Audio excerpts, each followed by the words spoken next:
Hello नमस्कार मंडळी, स्वागत आहे एका नवीन ब्लॉगमध्ये.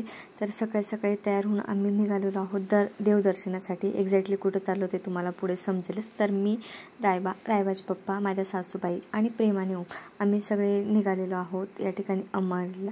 आता सकाळी लवकर आंघोळ वगैरे करून तसंच निघालो होतो. केस धुतलेले होते, मग केस वगैरे काही विंचरले नव्हते, काही तयारी नव्हती केलेली, पण सामान सोबत घेतलेलं होतं मेकअपचं थोडंफार. मग या ठिकाणी एके ठिकाणी गाडीला डिझेल भरण्याचं होतं. मग पेट्रोल पंपवरती गाडी थांबली, तेव्हाच मी फ्रेश वगैरे होऊन गेली आणि छान असं तयारी करून घेतली. त्यानंतर आम्ही आलो मंगळग्रहाच्या मंदिरात अंमळनेरला. या ठिकाणी आल्यानंतर सगळ्यात पहिले आम्ही इथे हातपाय वगैरे धुतले. छान मस्त होतं तर पाणी वगैरे हातपाय धुण्यासाठी. त्यानंतर देवदर्शन घेतलं, म्हणजे मंगळग्रहाचं दर्शन घेतलं आणि त्यानंतर या ठिकाणी इन्क्वायरी वगैरे केली की जी आम्हाला शांती करायची, त्याच्यासाठी किती पैसे लागणार आहेत किंवा काय प्रोसेस आहे, किती वेळ लागतो ते सगळं. मग तेव्हा आम्हाला समजलं की आम्हाला अजून 1 तास तरी वेट करावं लागेल, 1 ते 1.5 तास. आणि मग ते बोलले की मंगळवारी या ठिकाणी जेवण असतं, तर तुम्ही जेवणं करून घ्या, म्हणून तुम्हाला 1-1.5 तास लागेल तुमच्या शांतीला नंबर येण्यासाठी. मग या ठिकाणी 63 रुपयात भरपेट असं जेवण होतं. आणि जेवणामध्ये होतं मसूर डाळीचं वरण, भाजी, भात, त्यानंतर जिलेबी होती जी की गुळाची होती आणि सोबत गावरानी तूप पण होतं. आता आम्हाला भूक पण लागलेली होती. मग आम्ही सगळ्यात पहिले जेवणं करायला बसलो आणि त्यामध्ये ना जी बट्टी असते, वरणबट्टी, ती तर माझी खूप जास्त फेवरेट आहे, त्यामुळे मला खूप जास्त आवडते. मग वरणबट्टी वगैरे घेतली. बाकीच्यांनी सगळ्यांनी तूप घेतलं. मला तर असं भातावरती किंवा वरणावरती तूप नाही आवडत, म्हणून मी नाही घेतलं. आणि तुम्ही पाहू शकता माझ्या चेहऱ्यावरचा आनंद. वरणबट्टी म्हटल्यानंतर मला एक वेगळाच आनंद होतो. आणि 63 रुपये प्लेटने आम्ही असं भरपेट असं जेवण केलं. छान असं रायबाला पण खाऊ घातलं आणि त्यानंतर ना आमचा नंबर येण्याची वाट पाहत होतो आम्ही. तर या ठिकाणी ना आम्हाला शांती करायची होती मंगळग्रहाची आणि त्यामुळेच आम्ही आलेलो होतो.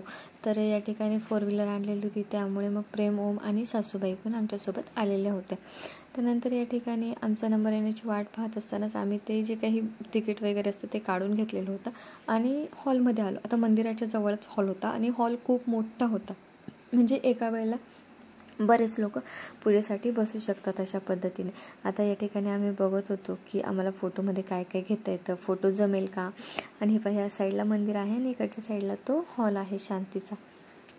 तर मग या ठिकाणी ना पूर्ण असे जेवढे सेटअप होते व्यवस्थित करून ठेवलेले होते त्यांनी, की पूजेसाठी जे जे साहित्य लागणार आहे ते. आणि त्यानंतर मग असं टोपी वगैरे पण त्यांच्याकडूनच दिलेली होती आणि पूजेचं साहित्य व्यवस्थित रचून ठेवलं होतं. त्यानंतर व्यवस्थित अशी शांती झाली. म्हणजे ते जे पुजारी होते ते माईकमध्ये सांगत होते असं करा तसं करा आणि सगळे लोक त्या पद्धतीने करत होते.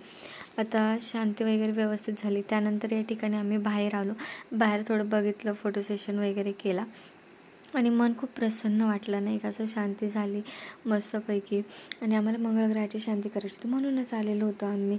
आता बऱ्याच दिवसांपासून चालू होतं. त्यानंतर शांती झाली आणि आम्ही निघालो आहे पुढच्या प्रवासासाठी.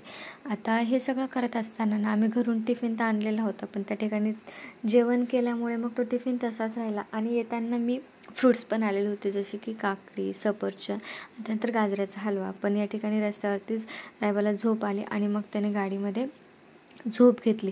आता आम्ही आलो या ठिकाणी माझ्या माहेरच्या कुलदेवीला, म्हणजे आशापुरा मातेला. आता हे मंदिर कुठे तर तुम्हाला सांगते, शिंदखेडा पाटण या ठिकाणी हे मंदिर आहे आशापुरा मातेचं. तर हे अंमळनेरपासून जवळच आहे, म्हणून मग आम्ही तिकडे आलो.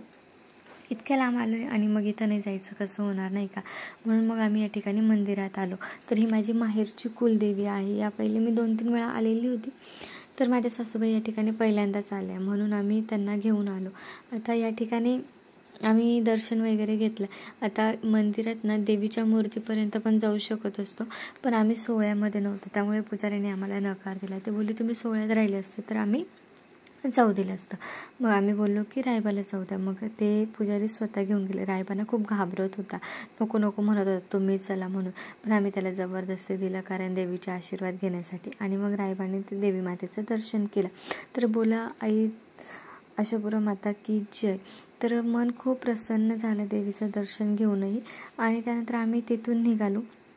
त्यानंतर ना जैतोबाला आलो, म्हणजे मालेगावहून येत असतानाच आम्हाला हे जैतोबाचं मंदिर लागतं. तर या ठिकाणी सासूबाई बोलल्या की आपण इतक्या दुरून आलो तर मग चला जाता जाता इथे दर्शन करून घेऊया. मग त्यानंतर या ठिकाणी दर्शन वगैरे केलं सगळ्यांनी.